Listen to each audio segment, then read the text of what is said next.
Let's see some more transactions which are not regarded as transfer. Transfer of shares in amalgamating company by a shareholder. Okay, now we saw earlier that whenever two companies merge, A and B, let's say, when A goes and merges into B, B is going to issue shares to the shareholders of A, right?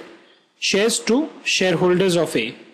Now what happens is, in this case, the shareholder of A, who is already holding shares in company A, these shares in company A become useless.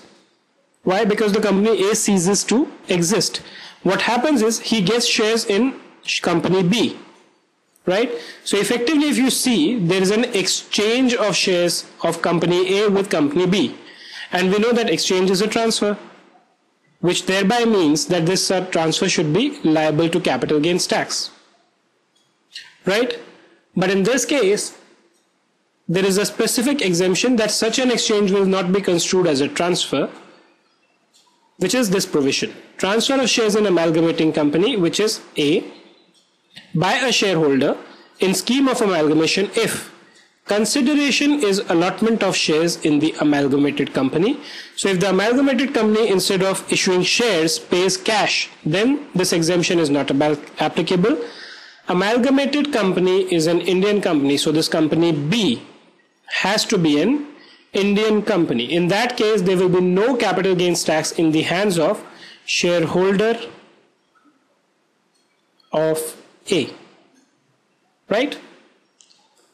Let's see the second one: transfer of bonds or global depository receipts as per section 115AC. What I mean here by 115AC is that these GDRs, as they are called, are referred to in section 115AC, or bonds or shares of a public sector company purchased in foreign currency outside India by a non-resident to another non-resident. So let's say there are two non-resident, NR1 and NR2.